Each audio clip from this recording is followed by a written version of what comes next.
Good evening, councillors, officers and members of the public. Welcome to this evening's planning committee. I will just run through some housekeeping rules. Should the fire alarm sound, please follow the lead of our officers and exit the building on their instruction.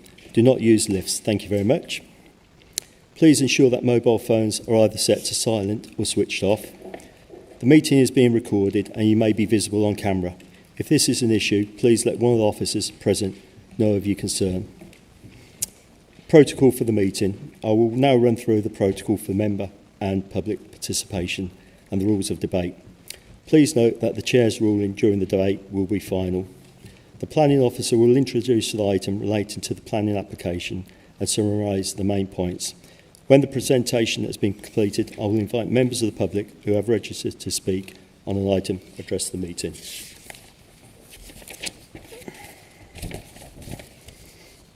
If you have registered to speak, I will introduce you by name and invite you to step forward. You will have 3 minutes. Members of the committee will then be given the opportunity to ask questions or clarify statements you have made. The item will be then moved and seconded and debated before the vote is taken. Item 1 on the agenda. Carol, is there any apologies? No apologies. Okay, thank you very much, Carol. Item 2, the minutes of the meeting held on the 10th of December 2025 are within your pack. Do I have a proposer and a seconder, please? Thank you very much. And can I take a vote on the minutes that they're all acceptable? 1, 2. Yeah, that's gone through. Thank you very much.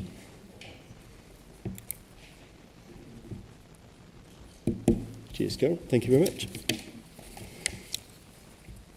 Item 3.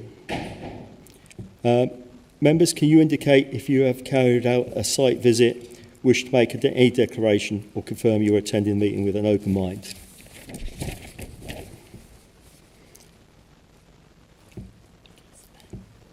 Councillor Byrne? Thanks, Chair. Yeah, so I visited the Oundle Rugby Club application site one. Okay, thank you very much. That's noted. For information as well, when declaring an interest, councillors are asked to state whether the item is of an interest, the nature of an interest, and whether the interest is disclosable or pecuniary interest or non-statutory interest. Okay, right, thank you very much. And we'll move on to item 4. I will ask application NE-25-006227-FUL Oundle Rugby Club. I will ask Mr. Patterson to present the report to the committee. Thank you, James. Thank you, Chair. Just get my presentation up here.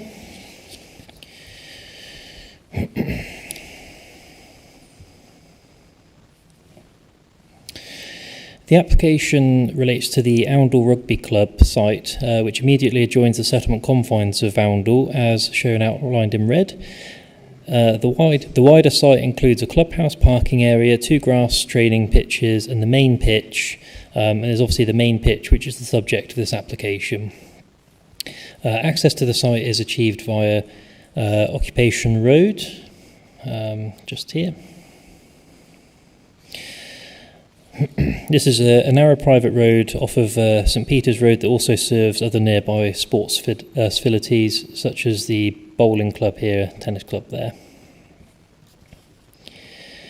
Housing lies immediately to the west of the site, fronting St Peter's Road, just here. And obviously to the north there's a new Cotter Stock housing development, so there's houses to the north of the site as well.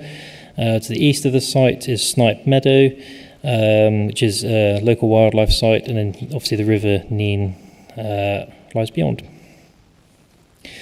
The site mainly consists of the rugby pitch, bounded on 3 sides by mature trees. The land is generally level, though ground levels do rise towards the west, especially where houses on St Peter's Road sit higher than the application site. Also worth noting, the northeast corner of the site sits slightly lower than the rest of the site, although this would be levelled as part of the proposed works. Planning permission is sought to upgrade the existing main rugby pitch by converting it from a grass pitch to a World Rugby compliant 3G artificial surface, which utilises sand and rubber infill.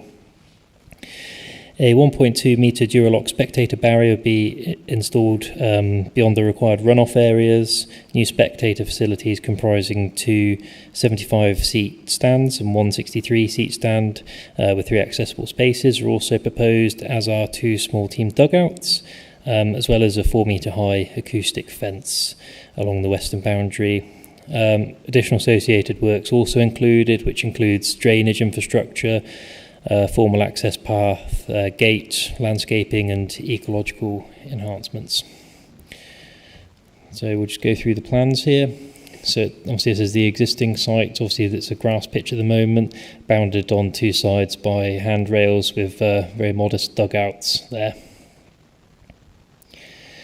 So the proposed site plan, obviously members will be familiar with the scheme, but just for clarity, obviously this will be the artificial pitch surface here, and then the acoustic fence would run along this boundary, and then you've got the team dugouts here, and then these would be the 3 spectator stands fronting the pitch. And obviously you've got ancillary developments such as the Duralock fencing around the edge of the pitch and a modest pathway. Again, just slightly different look at the same plan, landscape plan here, just confirming that the proposal is to plant additional trees to reinforce that western boundary. Proposed pitch sections is just looking at the 3G surface. As this shows proposed elevations of the site, obviously you can see the acoustic fence there along the western boundary, as well as the spectator stands here. So where I have my cursor, that'll be the rear of the spectator stands there. Obviously you can see a different angle here. And again, this is just manufacturer specification of the spectator stands. So just what we can expect to see. The cladding would be finished in green. And just a palette here of the proposed materials just for members' reference. Sorry, James. Yes. One second. Are you struggling to see that from where you're sitting? Yeah. Oh, I don't know sorry. whether you'd like to just come up at the side for a second, so you're not. Would that make it easier for you? I can go through the slides again if you think that's wise, Chair, as well. I'll just quickly go back through them. Thank you, James. That's all right, no problem.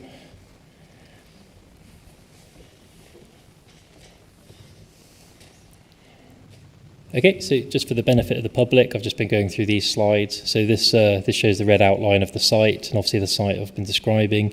The blue line is the land leased by the club, so it's the wider site, which obviously includes the 2 training pitches down here, although the pitch subject to this application is obviously this one, which backs onto the houses on St Peter's. And then I just obviously showed the existing site plan here. I won't explain it again just because I think it's fairly self-explanatory as well.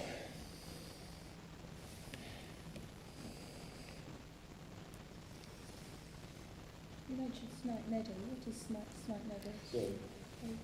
Sorry, you'll have to wait.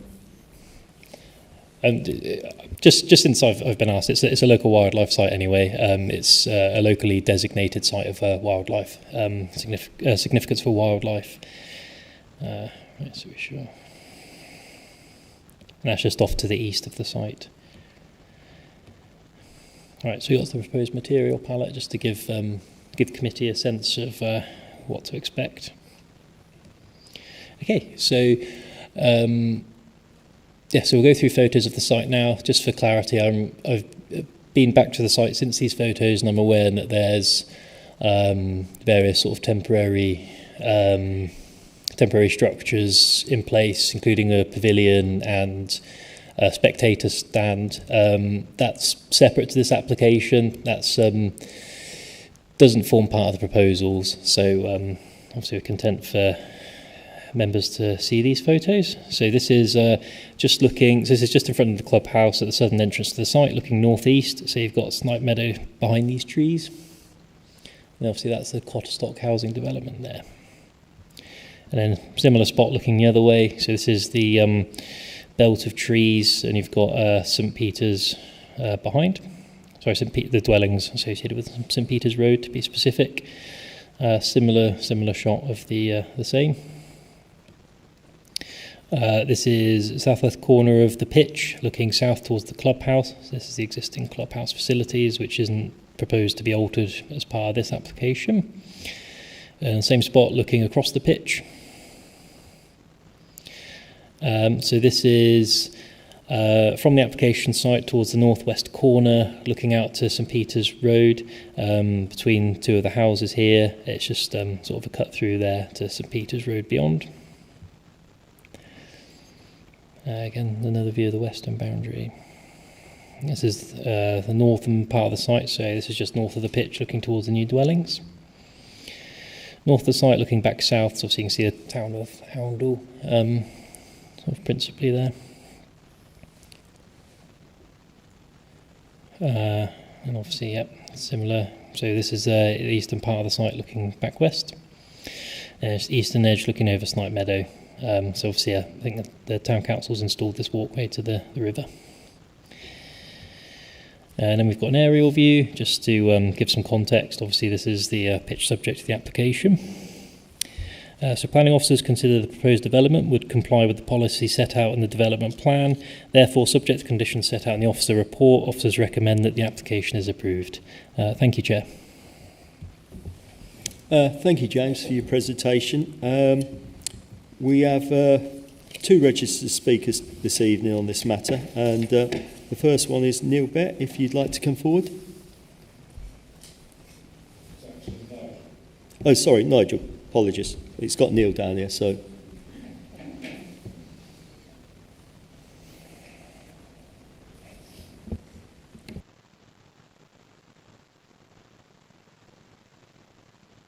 Nigel, you've got 3 minutes. Local residents' objections all appear to have been dismissed as inconsequential. They are not. Floodlights are considerably stronger than moonlight. Flood risk. The full impact of the new Cotterstock Meadows development is yet to be seen, but already there is greatly increased flooding on the adjacent flood meadows. Parking and traffic. There are already too many cars trying to park on surrounding roads on match days. I would like to raise one crucial matter that does not appear to have been considered: the pitch dimensions. The plans submitted are for playing width of just 61 metres. According to Sport England and the RFU, the standard size of the playing area for adult rugby is 70 by 100, although the RFU National League have agreed that a minimum width of 65 is acceptable. Presumably, Oundle, as new members of the league, were granted temporary dispensation to play on their current pitch of approximately 60 metres. There is no indication that such dispensation can or will continue on the proposed new pitch, either short or long term. A run-off of 3 metres is proposed. Sport England have recommended that this run-off should be 5 metres and have recommended that the application should be revisited to try to achieve this. I repeat, there is only 3 metres on this application. Following the fatal head injuries sustained by amateur footballer Billy Vigar last September, after a sliding tackle into a solid barrier, such as the acoustic wall proposed at 3 metres to the west side here, it is essential that we do not ignore this recommendation. The safety of players is paramount and must override all other considerations. The fact is, the proposed pitch and run-off areas are too small, and the size of the site simply does not allow for any extension, bearing in mind allowance for 6 metres from the boundary to the acoustic fence, 3 metres for the cycle public footpath, hedging, width of fences, etc. This application is not future-proofed to meet with the club's aspirations to continue to climb the league ladder. How can this proposal, which is simply not fit for purpose, be allowed to further threaten the already fragile floodplain and cause major disruption to local residents, both human and otherwise? Thank you very much, Nigel. Would you just like to stay seated for a second? And members, have you any questions, please? Dennis? You mentioned the floodlights here. Have they had floodlights before on the old pitch? No, the floodlights that they have now are on the secondary pitches behind the clubhouse.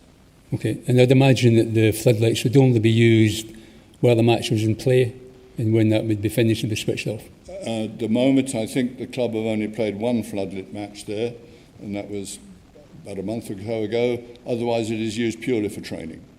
Okay, and you mentioned the pitch size and the runoff. Is the pitch size today bigger than the one that they proposed? The pitch they're playing on at the moment, I think, is 60-61 metres. 60-61. Okay, thank you very much, sir. Thank you. Thank you, Dennis. Any further questions? Thank you, Nigel, if you'd like to take your seat. And the next speaker is Mr. John Wade, Councillor John Wade, if you'd like to come forward.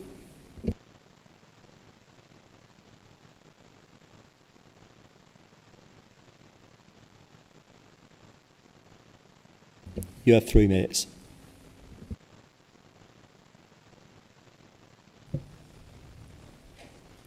Firstly, thank you for the opportunity to speak for Oundle Town Council. We are not opposed to the rugby club or its ambitions. We recognise the value and benefits that a successful club could bring to the town. Our concerns with their planning application are around poor process, inadequate parking, development creep, underscored by the knowledge that the ambitions of the club will outgrow the capacity of the site, causing long-term problems for residents and for the council. We believe that their application must be judged on impact and compliance, not aspiration.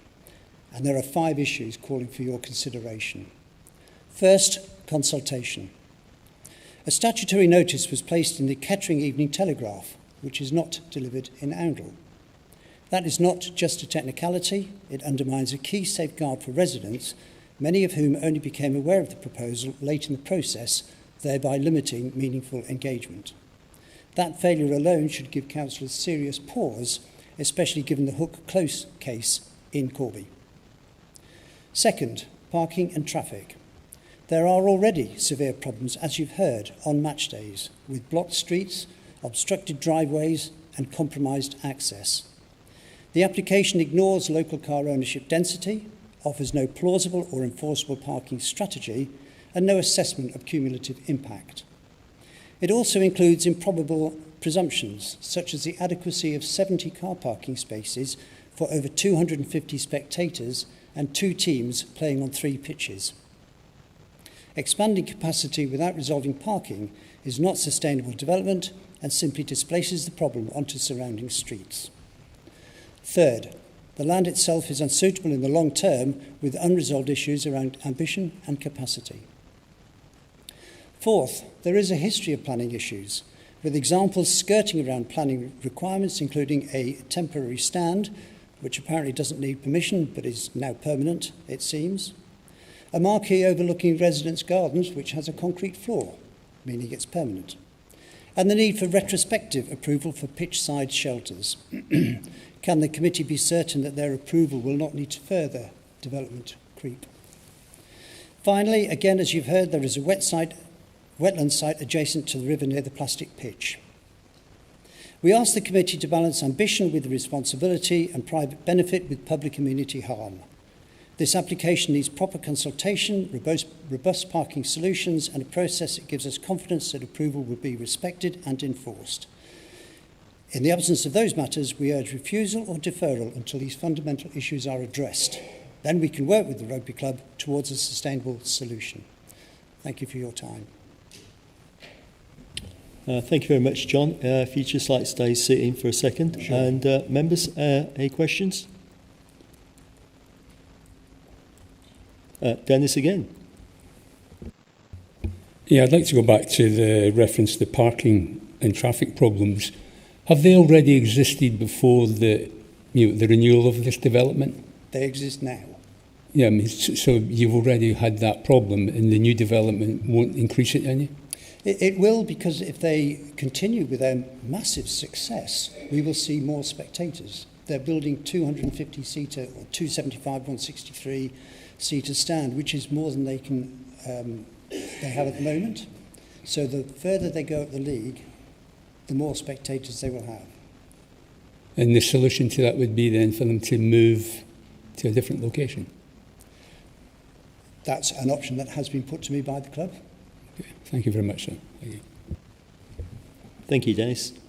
Any more questions? If you'd like to go and take your seat then, John. Thank you very much.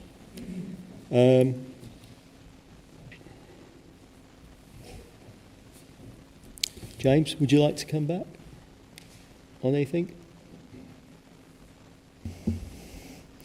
Thank you, Chair. I'll keep it quite brief. I'll just come back on sort of a few of the key points, because I think the officer report sort of speaks to most of these issues. I think in terms of the pitch dimension, I think I'd just sort of point out that Sport England haven't objected on this basis, and obviously the club has sort of set out their requirements as part of the proposals in the application.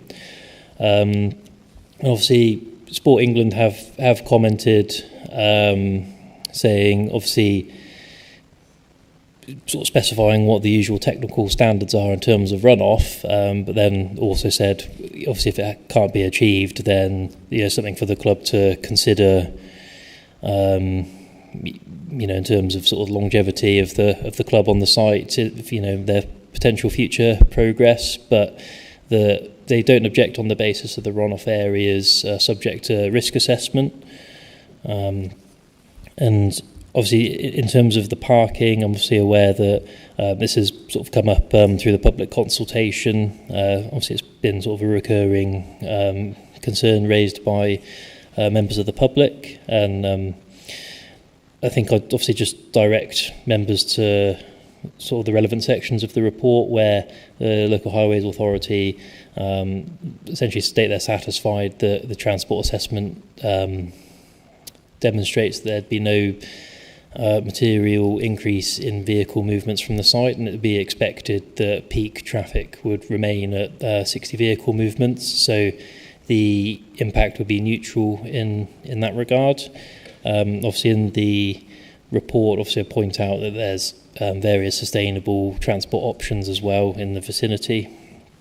In terms of the flood risk, I think obviously, again, just pointing out, Lead Local Flood Authority have raised no objection, and sort of as per the officer report, the proposed use is not sort of a use that's vulnerable to flooding, so wouldn't necessarily put people at risk, and obviously the majority of the site as well as the sort of means of egress are all in flood zone 1, so at the lowest probability of flooding.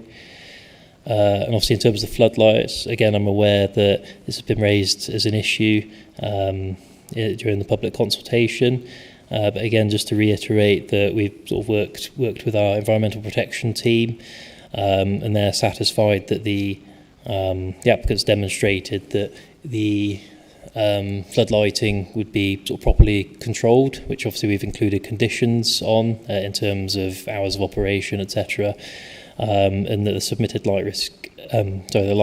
lighting assessment has shown that the lighting would not be sort of a level that's a statutory nuisance, and would sort of be comparable to ambient light levels such as moonlight, etc. So it's not expected that would cause unacceptable harm to neighbours' amenity. I think those are the main points I just wanted to reiterate. Obviously it's all sort of covered in the report, but just to make clear to members. Thank you, Chair. Thank you, James.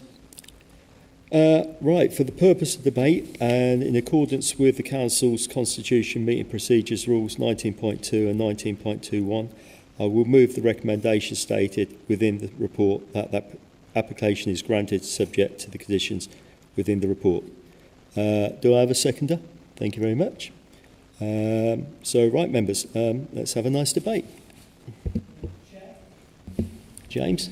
I've got a question for the planning officer. I don't think we're invited to ask questions. Yep. It relates to condition around biodiversity net gain. There's something in 7.76, but I didn't see anything explicitly in the conditions on that. I just wondered how that's been covered in the conditions.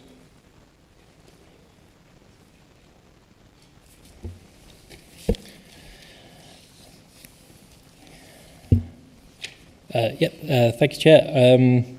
So it's actually covered in an informative, informing the applicants of the effect of statutory BNG, which means that there's a deemed condition which is automatically applied to the application. We don't necessarily need to add it to the list of conditions since it's automatically done. So the applicant will need to come in and discharge the statutory biodiversity net gain condition to ensure they achieve the 10%. Thank you, Chair. Thank you. Thank you, James. I've got another question for the officer, if it's okay, please. Yeah, okay. On 5.9.1, it says, please note, the OTC is the owner of a rugby club land and is therefore objecting as landowner and landlord. Doesn't that come as a conflict of interest?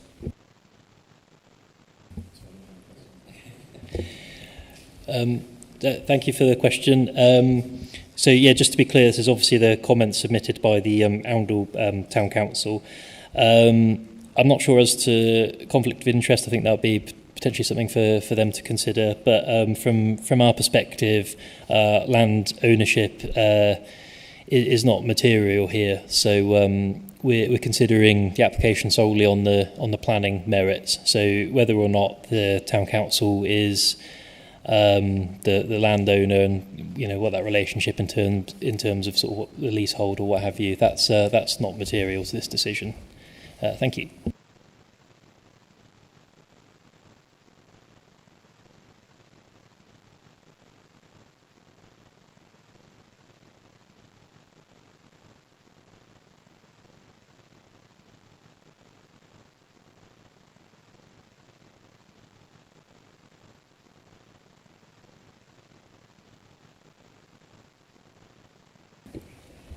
Apologies just for everybody, Chair, with your permission.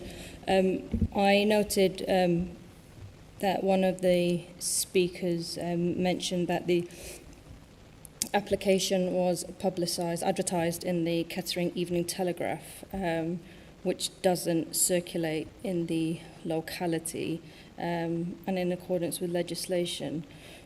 Publication of the notice publicising the application should be in a newspaper circulating in the locality to which the application relates. Therefore, on that point, I would have to recommend that the application is deferred to be republicised. I will let Alex come in if he's got anything further to add. If I'm incorrect and the Kettering Evening Telegraph does circulate in the area, if any members are aware, please do correct me, but my understanding from a quick search online is that it doesn't. But Alex, anything further to add? So I think the most important thing is to start with an apology, because obviously there's been an administrative error in terms of which paper we've published in.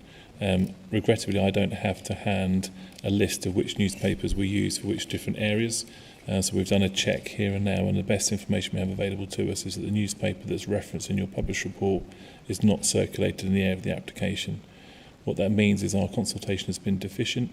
If you were to proceed to a decision this evening, that could be challenged on the basis that the proper consultation has not been undertaken, which is why we've reached the recommendation that there is a deferral.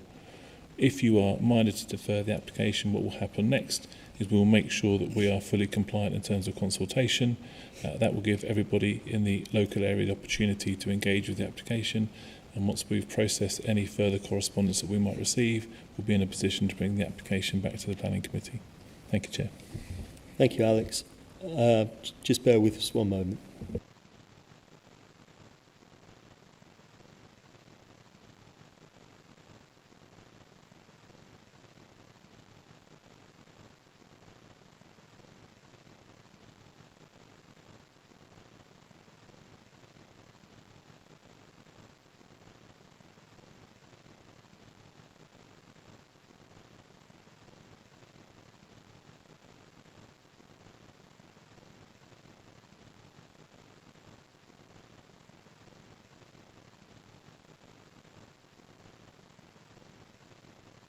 If you could just bear with us one moment, please. Right, so I'm going to... Sorry, James. Yeah, I'd just like to point out that there is no such paper as the Kettering Evening Telegraph. There's the Northants Telegraph now. I'm not aware of where it circulates, but I believe it covers Northamptonshire. I think for the purpose of this, though, for clarity, I think we should move for a motion. Chair, I've just Googled and it's saying yes, Northampton does, Telegraph does cover news in Oundle.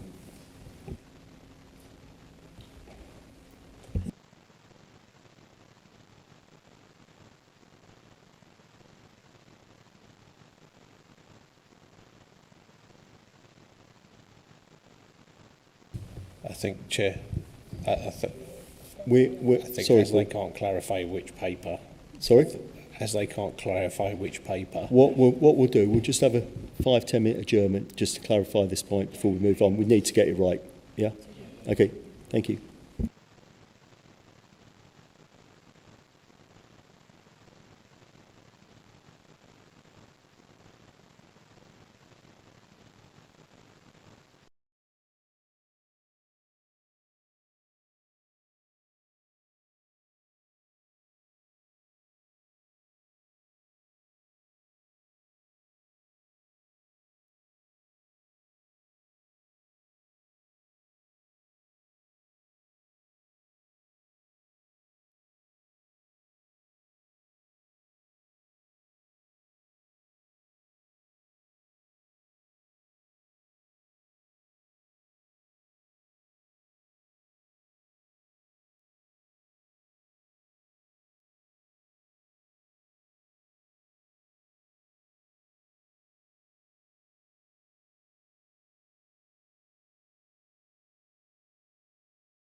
We took a little longer. We just wanted to make sure that we did the correct checks. I will pass over to Alex to update everybody.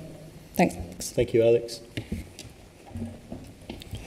Thank you. So we have looked at our systems. We believe that the correct newspaper this application should have been advertised in is the Peterborough Telegraph. We are unable to confirm to you this evening that that has happened. On the basis that we're unable to confirm this evening that that has happened with this application, we have made the recommendation to defer. The additional piece of information I need to make you aware of is that the second application on the agenda this evening will be affected in the same way. So if we can please proceed with this application, we will then need to come in with a new recommendation for the second application on your agenda pack before we introduce it. Thank you, Chair. Thank you, Alex. So on item 4, I'm going to ask for a motion to defer. Can I have a seconder, a proposer? Are you proposing? Chair, yeah, I'd like to propose the officer's recommendation that we defer. Okay, and can I have a seconder? Thank you very much. And let's take a vote on it then, yeah? Okay. Do you want, oh, sorry, would you like to debate before we take the vote? No? Okay, let's take the vote then. 3, 4, 5, 6, 7, 8, 9, 10, 12. The deferral's carried. Thank you very much with 12 votes. Moving on to item 5.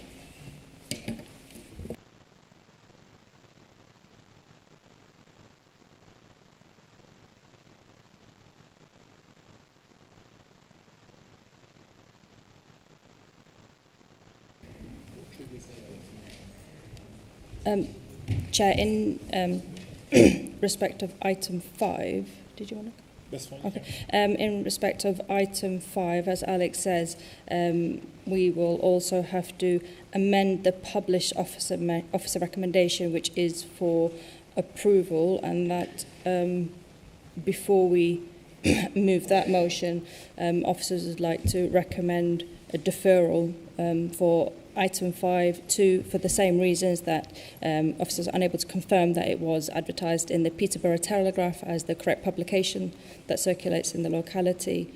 So that is the new officer recommendation this evening for item 5. Thank you. Can I have a... Yeah, Jenny? Chair. David? Thank you, Chair.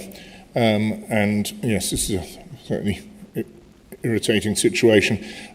With the Lilford application, can I just exhort officers, while I accept that the Peterborough Evening Telegraph is taken in that area, so is the Northampton Evening Telegraph, so make sure it's advertised in both. Thank you for your comments, David. Jenny? Thank you, Chair. So, officer recommendation, can I suggest that we defer? Okay, and can I have a seconder? Yep, thank you very much. And would anybody like to debate? Nope. Okay, so we'll just go straight on to a vote then. For this motion?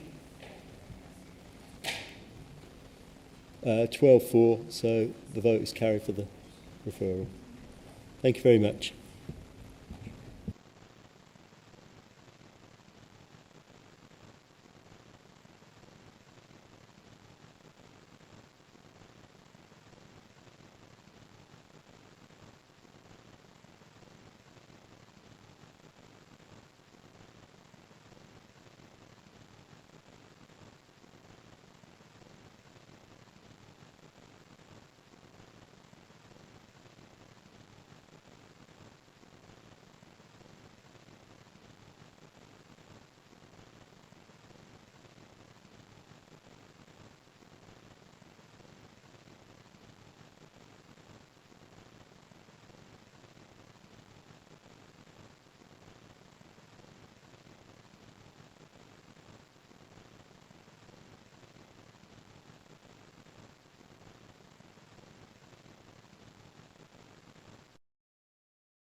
6. That is November NK-2025-0153 Park Junior School, and we have Mr. Alan Chapman to present his report. Thank you, Alan. Right, so thank you, Chair. Okay, so this plan application relates to repairs to the chimney at Park Junior School on Wood Street, Kettering. The proposal... Oh, sorry. Yeah. So this plan application relates to repairs to the chimney at Park Junior School on Wood Street, Kettering. The proposal involves removing the upper stone and brick section of the chimney and replacing it with a new section designed to closely match the original appearance. Although Park Junior School is not a listed building and it's not located in a conservation area, during the planning application process, the council determined that the school building, including the chimney, is an important building with significant architectural and historic value, and is now regarded as a non-designated heritage asset. Both Kettering Town Council and Kettering Civic Society are in support of this proposed design, whilst the replica new section is not to be made from traditional materials.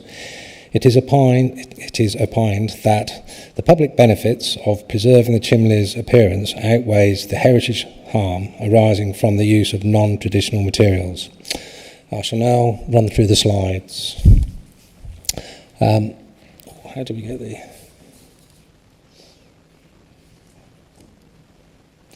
How do I get the pointer? Sorry. That's the pointer, and you've got the arrows for your slides. Lovely. Thank you.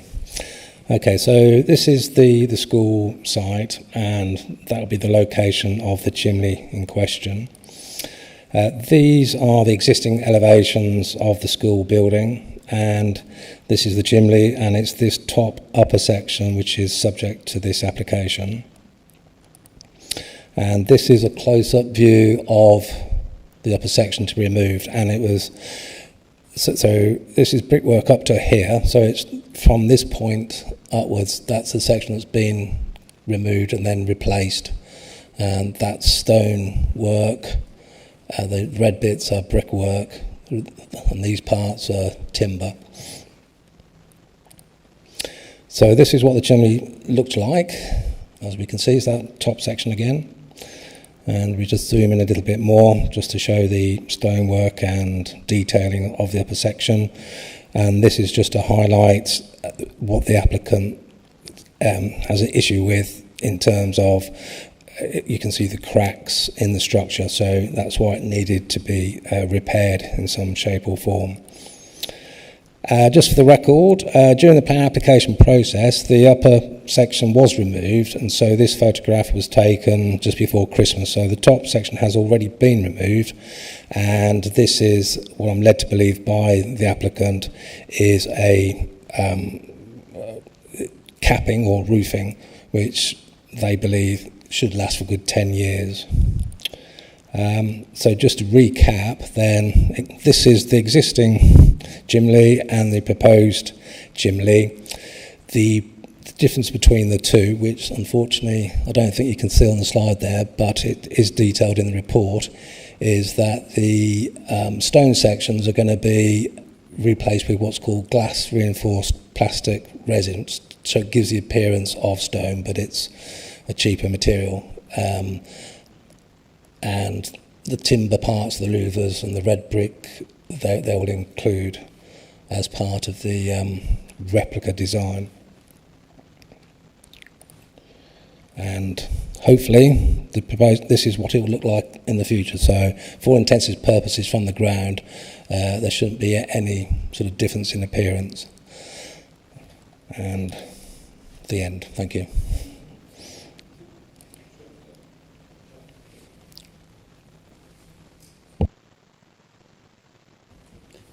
Thank you very much. And can I ask any members that would like to ask Alan any questions? Dennis?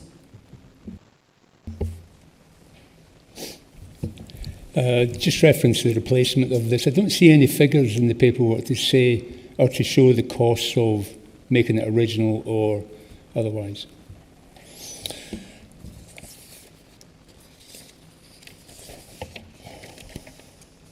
As I say, I was exchanging emails with the applicant earlier today. Although the cost of repairs wouldn't be a material planning consideration, the applicant has pointed out that they estimate around £200,000 if they were to replace that with traditional materials. And that's just an estimate from the applicant. Sorry, did you say £200,000? Yes. Okay. And is the council responsible for this cost? I don't really think that's a planning. Would it be the cost? Bear with me 1 second, Des.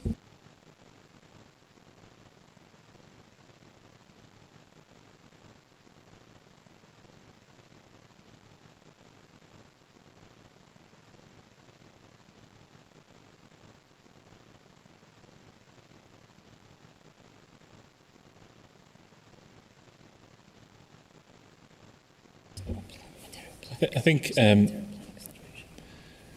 it's a really tricky question to answer. So one of the key aspects here is that what the applicant has said to you is that this is very expensive and it's very difficult to provide like-for-like materials to undertake the works.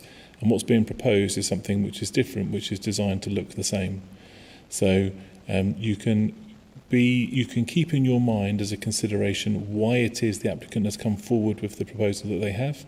So they've come forward with this proposal because of the cost. But what I would urge you to do is to consider what do you think the implications would be for the non-designated heritage asset of what the proposal is. So if you keep to the forefront of your mind and your key consideration, what is the impact for the non-designated heritage asset, but you can understand why they've got to the solution they have done because of the costs involved. Thank you, Chair. Thank you for your clarity, Alex, on that one. Darren? Has alternative materials been considered, such as slips?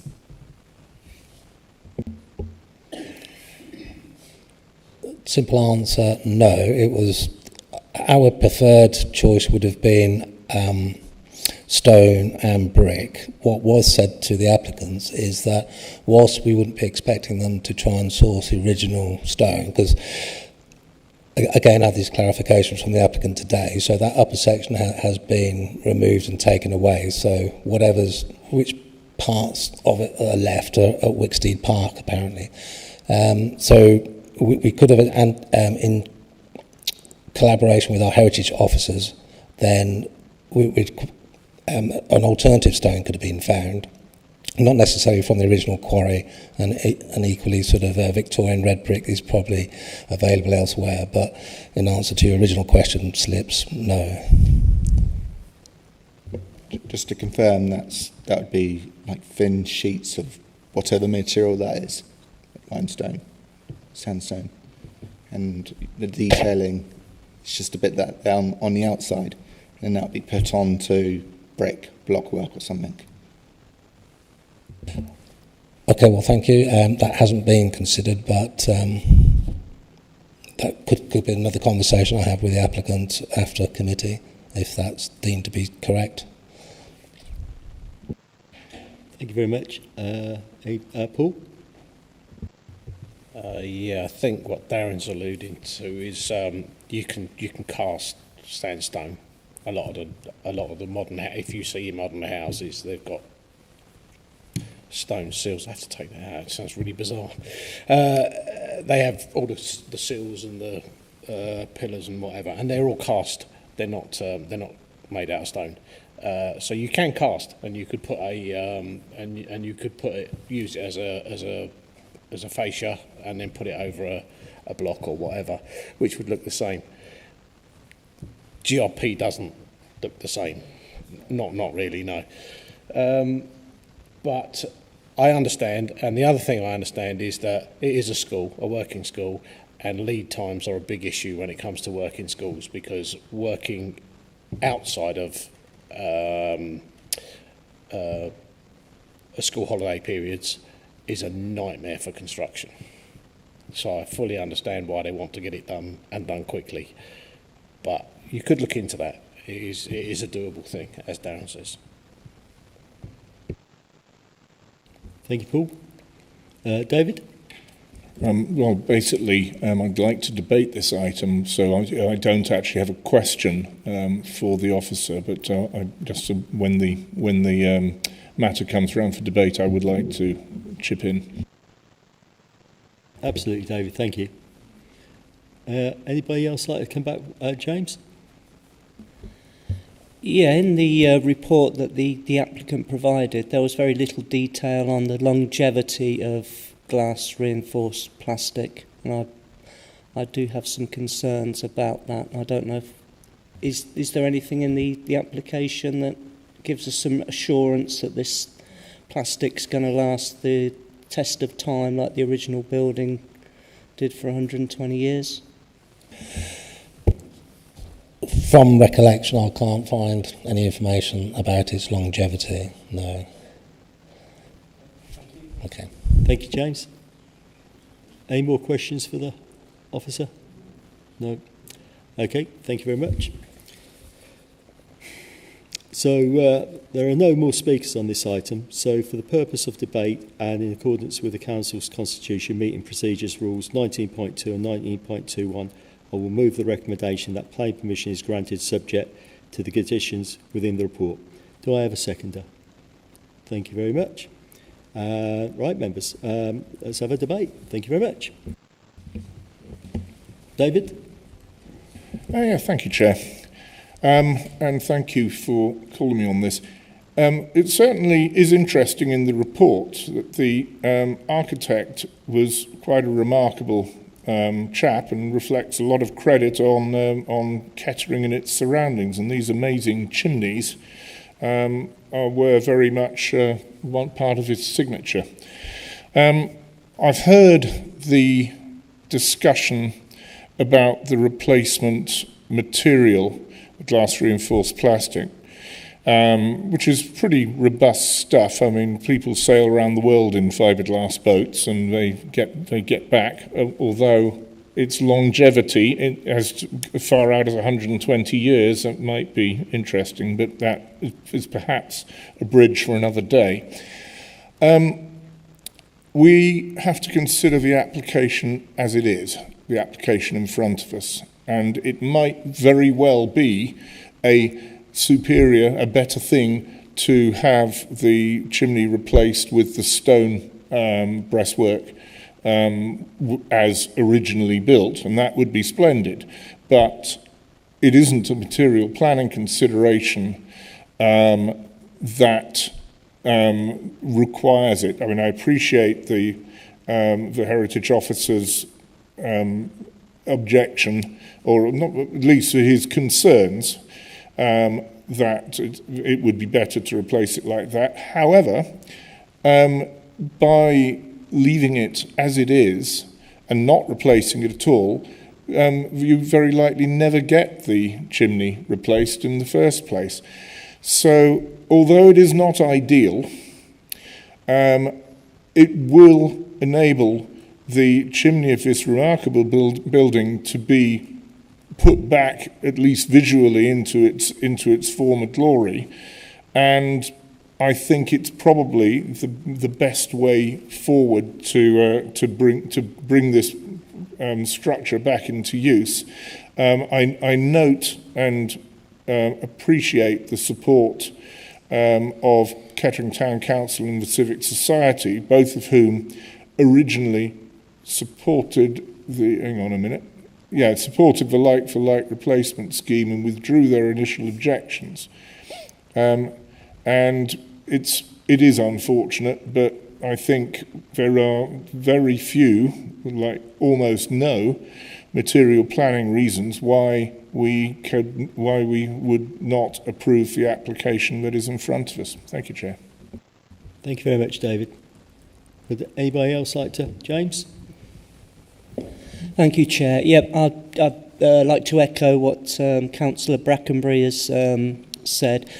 The original application, which was for a pyramidal was something that looked like a minaret in place of this was the first application that was put in. So this is an improvement going to replacing, certainly visually and using brickwork is certainly an improvement on that. I regret that they're not proposing proper stone, and I do have some reservations about the plastic imitation stonework, but given that the Civic Society and Kettering Town Council are now not opposing this, then I think I'll have to support it. Thank you very much, James. Frank? Yeah, I noticed in the report that it states that there are 3 chimneys surviving today. Have the other 2 been checked, and are we likely to be facing a similar planning application for repairs to those?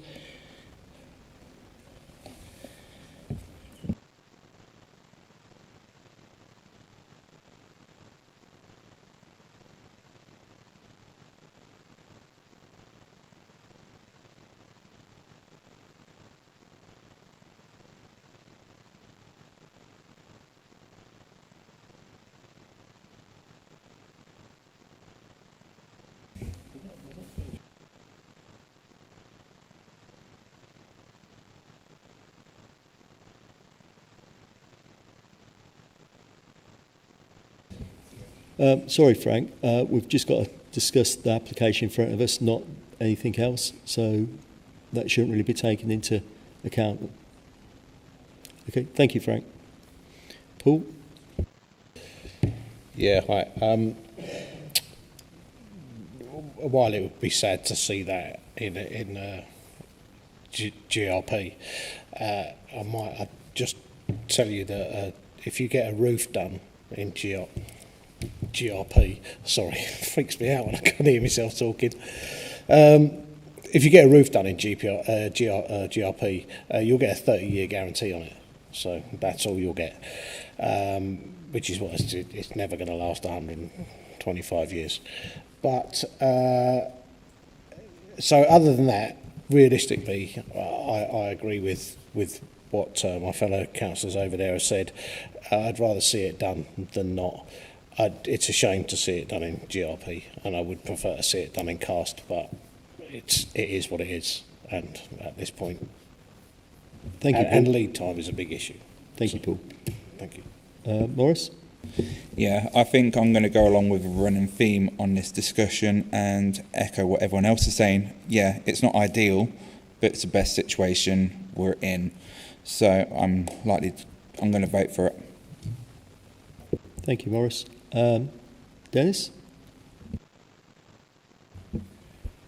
I don't often go against the grain here, and I'm all for heritage being preserved. But what we have here, we have a building which is probably over 100 years old, and this chimney problem is basically caused by its age, weathering and such like. So if we're going to be taking this route for just this chimney, the rest of the building was built at the same time, and it could be just a rolling cost. I don't really think these buildings meet the modern day level for schools. My daughter-in-law works in there, and she said it's the coldest place in the winter and the warmest place in the summer. So, this could just be a rolling cost just for doing one thing, because all of the other bricks in that building are exactly the same. Thank you, Chair. Thank you, Dennis. Ash, would you like to say something? Yeah, I'd like to go, obviously I will be voting for this, because to see it, as long as it's obviously going to look like it originally did, because I hate it when old buildings get taken down and they're never to be seen again, beautiful buildings. So if this is the option we've got, then I'm all for it, yeah. Thank you very much, Ash. And anybody else? No? Okay.